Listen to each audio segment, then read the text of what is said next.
Ikhwani wa akhwati fid din, kaum muslimin dan muslimat, al-musyahidin wal musyahidat rahimakumullah. Alhamdulillah, kita selalu bersyukur pada Allah Subhanahu wa taala atas nikmat yang Allah berikan kepada kita semuanya. Kemudian kita ucapkan salat dan salam untuk Nabi besar Muhammad sallallahu alaihi wasallam, Nabi yang mulia, panutan kita dan suri tauladan bagi umat di dalam menjalankan ketaatan kepada Allah Subhanahu wa taala. Mudah-mudahan kita semua termasuk orang-orang yang mendapatkan syafaatnya nanti pada hari kiamat kelak. Kita lanjutkan pembahasan tentang Syarhu Risalati Fadlil Islam. Pada pagi ini kita lanjutkan halaman yang ke-147. Halaman 147. Berkata Syekh Muhammad ibn Abdul Wahab, wa bima'rifatihi, dengan kita memahami, mengetahui dalil-dalil atau ayat-ayat dan hadis-hadis Nabi sallallahu alaihi wasallam, ya, tabayyan, maka jelaslah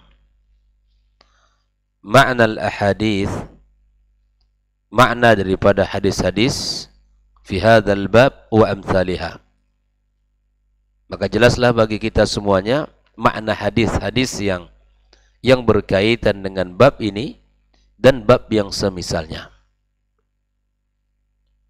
Lalu Syekh mengatakan wa annal insana, sesungguhnya orang-orang yang alladzi yaqra'uha wa asbahaha, sesungguhnya orang-orang yang membaca nas-nas ini, ayat-ayat ini, hadis-hadis ini, atau yang semisalnya, hadis yang berkaitan seperti hadis Hudzaifah yang sudah kita bahas pada pertemuan sebelumnya, wa huwa aminun mutmainnun, setelah dia membaca,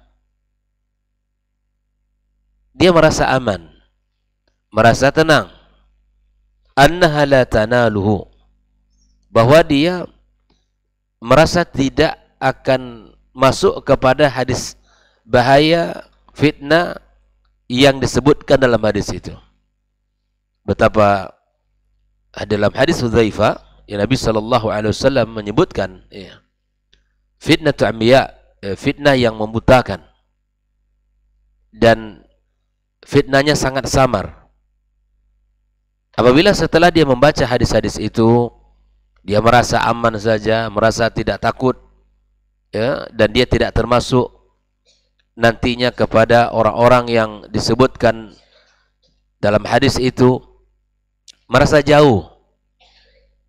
Kalau hadis itu bukanlah peringatan untuk dirinya, merasa aman. Wa yadhunnuha, dan dia mengira fi qaumin kanu fabadu, mengira itu adalah pembicaraan pada kaum-kaum masa lalu, kaum-kaum yang telah lewat. Ya. Ini peringatan dari Syekh Muhammad Abdul Wahab. Ini seakan-akan beliau mengatakan kepada kita, ya, bahwa ketika kalian membaca hadis ini, ya, berita-berita tentang peringatan dari Nabi Shallallahu Alaihi Wasallam, setelah itu sikap kita merasa aman, sikap kita merasa baik-baik saja, bahwa hadis itu, peringatan itu terjadi, ya, hanya untuk pada masa yang lampau. Nah, maka beliau menukilkan ayat yang Allah sebutkan dalam surat Al-A'raf ayat 99. Afa aminu makrallah, apakah mereka merasa aman dari makar Allah? Fala ya'manu makrallahi illal qaumul khasirun, tidaklah ada orang yang merasa aman dari makar Allah kecuali orang-orang yang merugi. Orang yang merugi, para ulama mengatakan di sini ada dua. Pertama, orang-orang kafir yang merugi, tidak beriman kepada Allah, tapi merasa aman, merasa baik-baik saja, merasa selamat dari azab Allah. Al-khasirun yang kedua, mereka orang-orang yang bermaksiat, yang selalu berbuat dosa, merasa aman saja. Bahkan semakin kencang dosanya, maksiat semakin banyak rezekinya. Dia merasa begitu. Kita lihat penjelasan Syekh Shalih Fauzan nanti. Nah, dalam ungkapan Syekh Muhammad Ibn Abdul Wahab ini, ya, menyampaikan bahwa orang-orang setelah membaca hadis-hadis tadi, ayat-ayat yang memberikan peringatan kepada kita tentang bahayanya di akhir zaman dan kemudian bagaimana samarnya keburukan itu, ya, sulit-sulitnya kita membedakan antara hak dengan yang batil, tetapi dia merasa aman saja. Ini hanya berlaku untuk kaum yang sebelumnya. Maka bagaimana Syekh Shalih Fauzan menjelaskan? Alladzi yaqra' hadhihi an-nusus wa amthaliha, yang membaca nas-nas seperti ini dan yang semisalnya, wa yatafaqahu biha, dan dia memahaminya, wa ya'malu biha, dan kemudian dia mengamalkannya, yakunu ala tariqin najati, ya, maka dia berada pada jalan keselamatan. Tariqis salamah, jalan keselamatan. Orang-orang yang mempelajari hadis-hadis yang semisal, kemudian dia mengamalkan, memahami dan mengamalkan, maka Syekh Shalih Fauzan mengatakan dia berada pada jalan keselamatan. Wa ammal ladzi la yaltafit ilaiha, yang tidak peduli, ya, au yaqra'uha, tidak pula mau membacanya, tidak mau tahu dengan hadis-hadis itu, tidak mau ingin belajar dan tidak ingin membacanya. Walakin la yata'ammaluha wa la yatafaqahu biha fiha aw ya'man ala nafsihi minal fitan wal inhiraf. Yang tidak membacanya, yang tidak melihat, yang tidak mentadaburi, yang tidak memperhatikan, yang tidak memahaminya, atau dia merasa aman atas dirinya dari fitnah-fitnah dan penyimpangan, fahadha hariyun ayyakuna ma'al halikin. Ini orang, ya, lebih mudah masuk kepada kelompok orang-orang yang hancur dan binasa, lebih utama. Jelas, kalau kita membaca dan memahami, mengamalkan, insyaallah jalan kita jalan selamat. Tapi yang tidak mau membaca, yang tidak mau mempelajari, tapi kemudian dia merasa aman, merasa baik-baik saja, merasa selamat dari fitnah dan penyimpangan, maka orang ini, kata Syekh Shalih Fauzan, ya, lebih utama masuk kepada kelompok yang akan binasa. Li'annahu lam ya'khudh bi asbabin najah. Kenapa demikian? Karena tidak mengambil jalan-jalan keselamatan, sebab-sebab keselamatan. Wa 'alal insan, kata Syekh Shalih Fauzan, hendaklah manusia ini alla yaghtara bi nafsi wala bi ilmi wala yaghtar bi dini. Kita tidak boleh, ya, kita tidak boleh terpedaya dengan diri kita. Saya sudah lama ngaji ini, teman-teman saya orang-orang baik semua, lingkungan saya lingkungan baik-baik semua, tidak ada kajian kecuali saya duduk dan ikuti. Ini bahaya. Wala bi ilmi, tidak boleh juga, ya, terpedaya dengan ilmunya. Ilmu saya sudah banyak, Al-Quran sudah banyak saya hafal, hadis Nabi sudah banyak saya fahami. Hari-hari pembicaraan kami adalah tentang ilmu, dan insyaallah sudah cukup ilmu saya. Maksiat di luar sana tidak akan tergoda, ya, maksiat konser-konser itu tidak akan merusak, ya, diri saya dan seterusnya. Wala bidini, dan juga tidak boleh terpedaya dengan agamanya. Agama saya sudah kuat, ya, agama saya sudah mantap, ini enggak boleh. Kenapa demikian? Kata Syekh Shalih Fauzan, ya, li'annal insana bashar, kita ini manusia, tetap manusia. Apa sifat manusia? Wa huwa urdatun lil fitan, potensi terfitnahnya sangat mudah, ya. Potensi terfitnahnya sangat mudah. Jadi nggak bisa kita mengatakan diri kita sudah saleh, diri kita sudah banyak ilmunya, sudah cukup, agama saya sudah mantap, nggak terpengaruh saya dengan orang-orang luar sana. Bagaimanapun godaannya kepada diri saya, insyaallah saya akan kuat. Nah, ini khawatir kita perkataan yang seperti ini, ya akan berbalik padanya. Karena manusia itu tetap manusia, bagaimanapun dia hebatnya ilmunya, bagaimanapun dia bagus agamanya, dia berpotensi untuk terfitnah. Wal insanu dhaif, kata Shalih Fauzan, manusia itu lemah. Walihada kana nabiyuna sallallahu alaihi wasallam, maka oleh karena itulah Nabi kita Muhammad alaihi salatu wassalam yukthiru min qawlih, banyak membaca doa ini.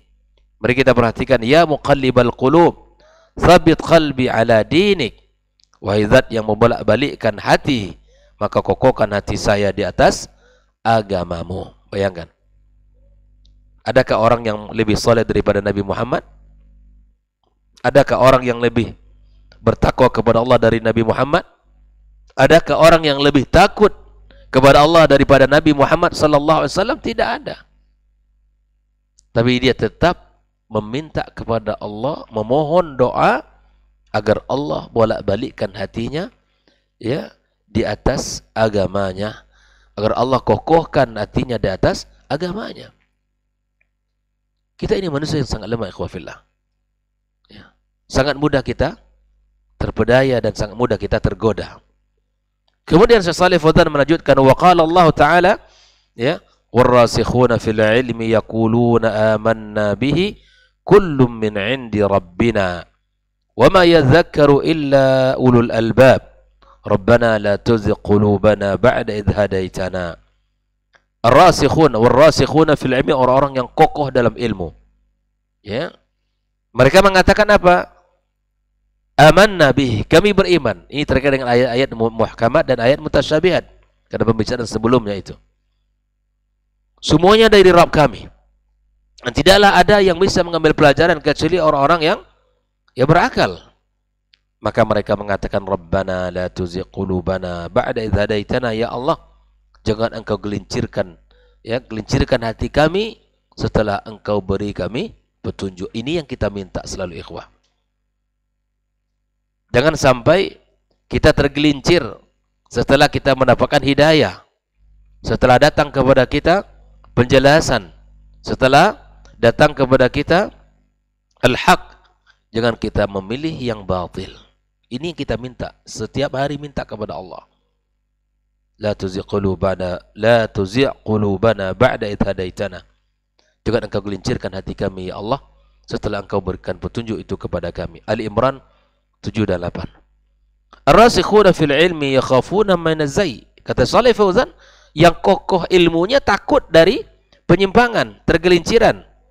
Lidzalika yaquluna rabbana la tuzigh qulubana ba'da idh hadaitana. Fal insanu yakunu ala khauf. Hendaklah manusia itu selalu berada di atas rasa takut. Wa idza khafa fa innahu yabhath 'anil najah. Kalau kita rasa takut, pastilah kita mencari keselamatan. Ya kan? Dulu ingat di masa corona, waliyadzubillah, masa semua orang takut agar, ya, ditimpa penyakit corona. Apa yang dilakukan? Masya Allah, semua orang mencari jalan keselamatan. Vitamin dikonsumsi, dan orang jual madu sangat laku di masa itu, ya, untuk vitalitas dan kemudian imun tubuhnya. Semuanya kita berusaha, ya, kita keluar pakai masker, tidak mau bicara kecuali ada jarak, tidak mau bersalaman terkadang. Kekhawatiran yang sangat tinggi. Kita mencari jalan-jalan keselamatan, tidak mau ke pasar, ya, dalam kondisi tertentu. Kita berusaha konsultasi dengan ahli di bidangnya. Kita berusaha untuk mencari jalan keselamatan. Apalagi masalah iman kepada Allah dan masalah keselamatan dari yaumil akhir. Kalau kita takut, tentulah kita mencari jalan keselamatan. Amma idza aman, tetapi berbeda kondisi dengan orang-orang yang merasa aman. Fa innahu yaqa' fil halak, maka dikhawatirkan dia terjatuh kepada kehancuran itu. Wa huwa la yadri, sementara dia tidak tahu. Jelas, ya? Orang yang merasa dirinya aman tapi ternyata terfitnah. Ya. Dia merasa dirinya baik-baik saja, tapi dia sedang berada dalam kondisi berbahaya. Wa huwa la yadri, dia tidak tahu itu. Qala Allah Jalla wa Ala, afa aminu makrallah, apakah mereka merasa aman dari makar Allah? Fala ya'manu makrallah illa al-qaumul khasirun. Al-A'raf 99. Salih Fauzan mengatakan, fallahu jalla wa ala yamkuru bi ahli syarr. Allah ya berbuat makar kepada pelaku keburukan. Ini tolong dipahami, kata makar bagi Allah ini sebetulnya ya ini bukan negatif. Nanti kita akan jelaskan. Bima'na annahu yastadrijuhum. Allah sesungguhnya memberikan istidraj kepada mereka. Pelan-pelan Allah berikan. Pelan-pelan Allah ulurkan kenikmatan-kenikmatan itu. Ya, diberikan terus dengan kemaksiatannya, dengan dosa-dosanya, dengan segala penyimpangannya. Allah ulurkan nikmat itu. Allah berikan terus. Tapi itu semua ikhwafillah uqubatan lahum. Sebagai apa? Uqubah. Sebagai ya, azab bagi mereka. Famakruhu jalla wa ala bihaq. Makarnya Allah itu hak. Wa huwa isalul uqubati ila man yastahiqquha bitariqin khafiyyin la yatanabbah lahum. Allah memberikan azab itu, hukuman itu kepada orang yang berhak mendapatkan hukuman dengan cara yang samar, dengan cara yang halus. Dia tidak merasa, tidak merasa itu adalah azab dari Allah. Jangan-jangan kenikmatan yang Allah ulurkan kepadanya, ya itu adalah uqubatan lahum. Dia tidak merasa. Justru sebaliknya dia merasa apa? Aman. Nyata tidak ada pengaruh maksiat ini dalam masalah rezeki. Dia merasa aman. Nah, wa huwa minallahi mahmud. Ingat, makar dari Allah itu terpuji. Kenapa demikian? Bukan kita pahami makar itu dengan makna negatif. Karena makar Allah bukanlah sifat yang tercela, bahkan sifat terpuji dari Allah. Kenapa?